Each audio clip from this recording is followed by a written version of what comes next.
Hi everyone, welcome back to Raw FPL. So in this one, it's the Game Week 12 team selection and the wildcard is active.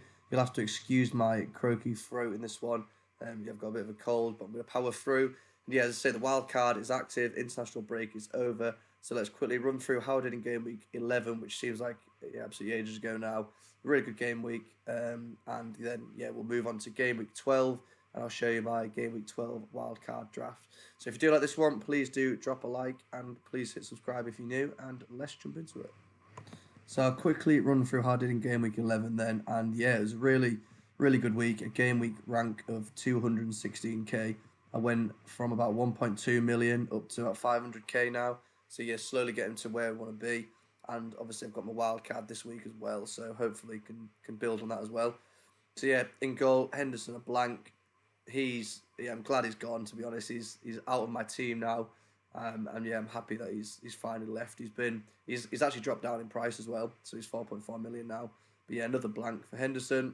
Guardiola blanks as well. Again, he's gone. I did end up doing Lewis out for Porro, and even though Spurs conceded 2, Porro still picked up the assist as well. So he got 4 points. Mazraoui 8 points against Leicester. There's just a bit of uncertainty now on who is going to actually play for Man United. Obviously, Amrin's come in, and I think he's going to play like a 3-4-3 formation. If Mazraoui is a wing back, then he could be really good value, but we just don't know. So I think just sit and wait on him. I am tempted to play him and just risk it, but yeah, I mean, obviously on wildcard, I might just play safe, but we'll see. I'll talk about the next section. But yeah, Mazraoui 8 points. Buemo the 5 points, Johnson and Solanke blanking again. I think they've just been so inconsistent. I mean, obviously Solanke got the 16-pointer against Villa, and then yeah, I mean you'd have thought he'd do pretty well against Ipswich, but he just did pretty terrible. 2 points.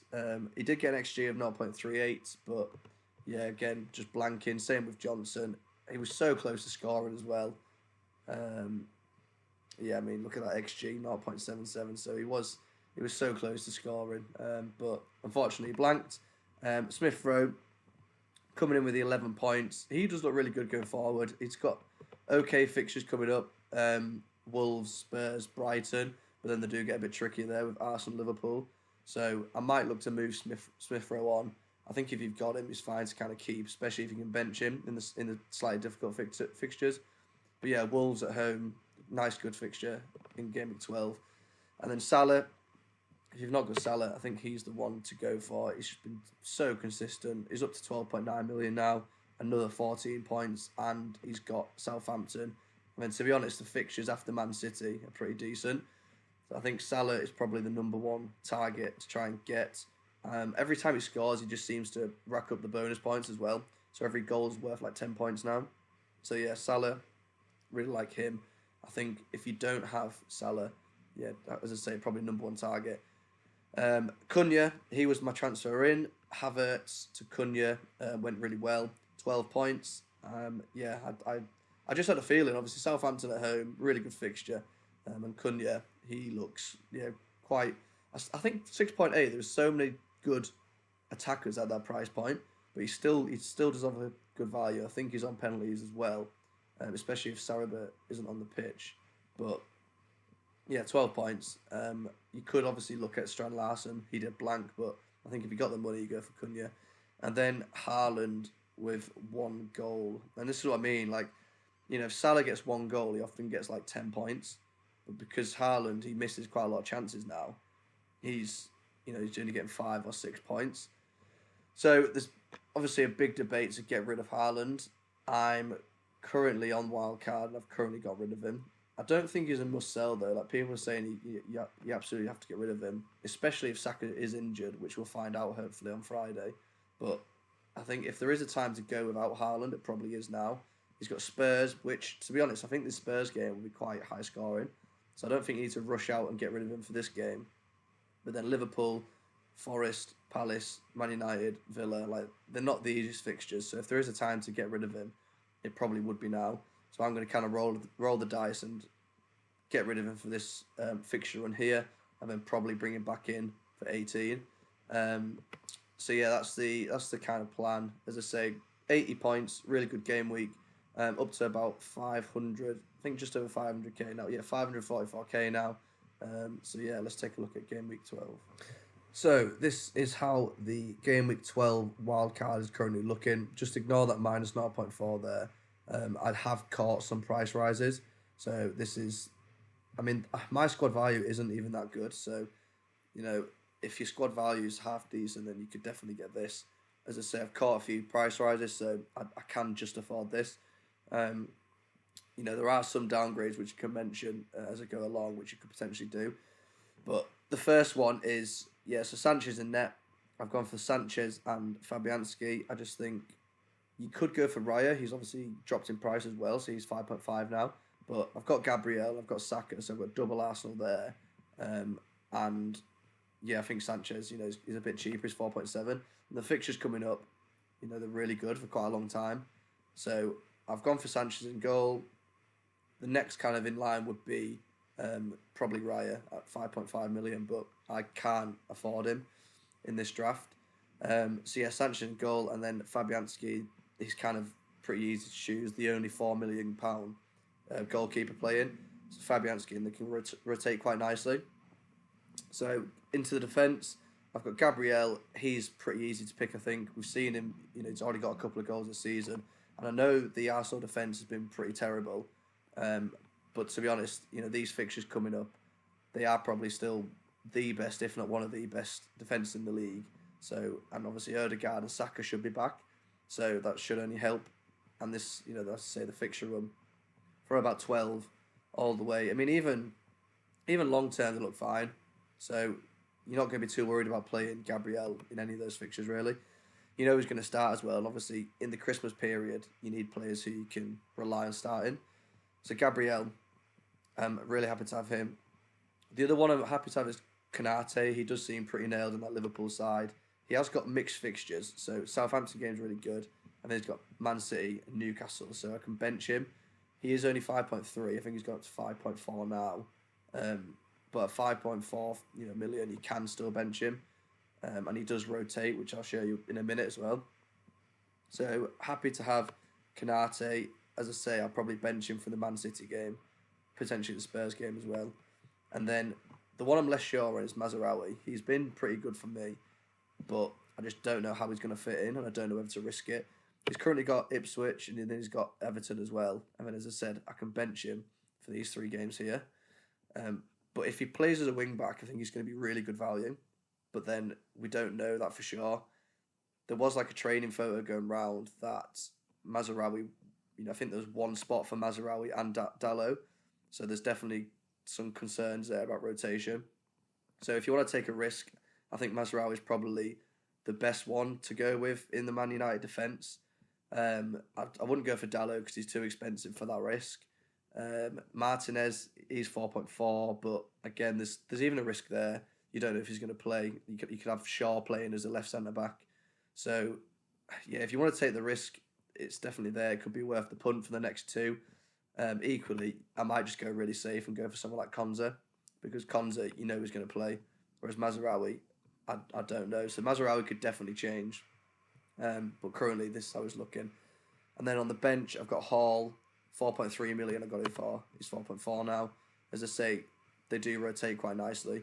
So, you know, Hall, I think he's probably one of the best cheap defenders to have. But again, there is some rotation concern, but I'd say less so. And Mazraoui's been playing quite a lot recently. And then Colwell, just for some more security, he should play in most games. And as I said, the fixtures are really good. So that's the back line. I think I'm fairly set on it. Mazraoui could be changed, and I might get Konza in. But I'll put it on my socials what I end up doing for the final wildcard draft. So that's the defence. Into midfield, I think it's quite easy really, the midfield. The 4 that I found really easy: Saka, Palmer, Salah and Fernandes. So Saka, Palmer and Salah, you just kind of got to have them. Their run, you know, the fixtures I've already spoken about. For a defender, they're pretty good, but for an attacker, they're really good. I mean, that Spurs game, there's going to be goals. And yeah, just all the... I mean, Man City is the only hard game for quite a while. Obviously, then you've got Arsenal 29, but yeah, I think Palmer's... maybe, would you say essential? I don't know, but he's pretty close to essential for this run. And the same as Saka. I mean, Saka's, the fixture's so good. So those two, and Salah. We know how good Salah's been this season, so consistent, and I don't think the fixtures are as bad as they look. Obviously, the Newcastle game, there should be goals, and the Spurs game, I'm pretty sure there'll be goals for that as well. So those three, I would say, easy to choose in the midfield. And same with Fernandes. Like, I know there was some concerns about Mazraoui, but Fernandes should surely be in that team.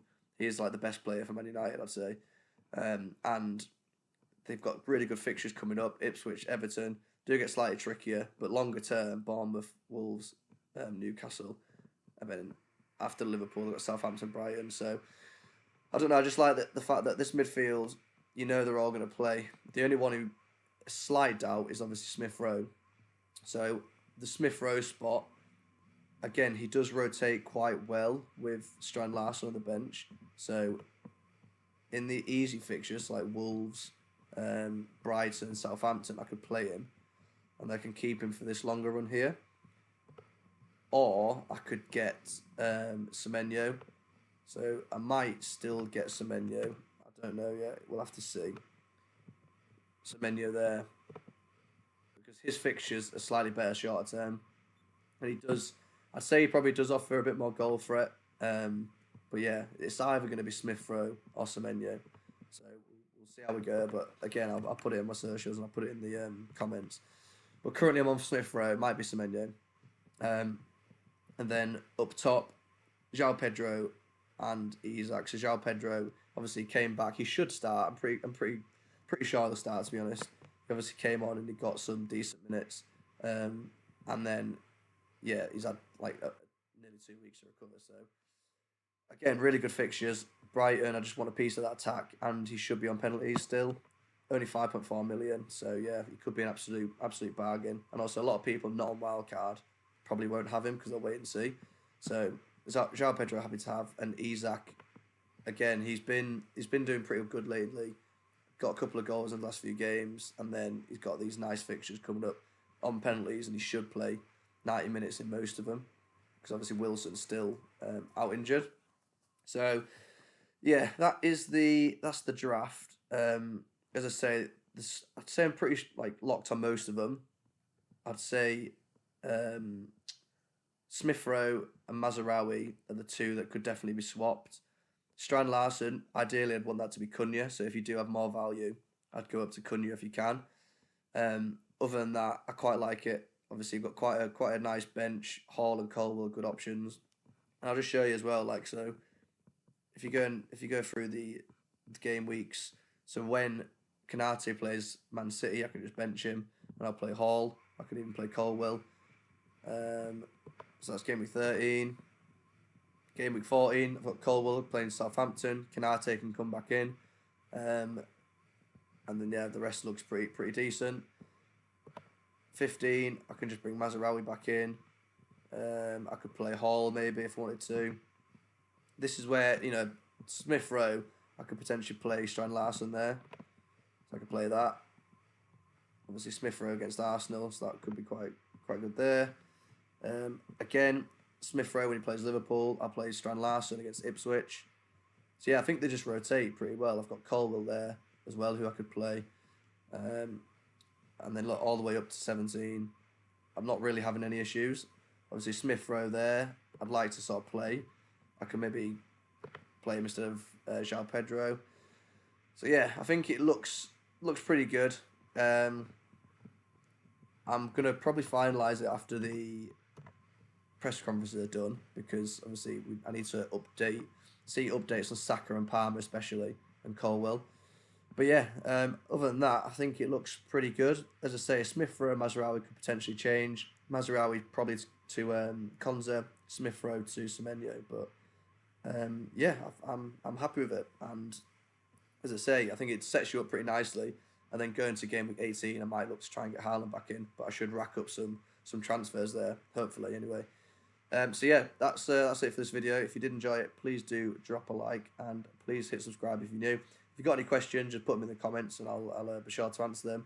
And yeah, best of luck. I'll catch you again after the deadline. So yeah, hope you have a good game week, and I'll see you next time. Cheers.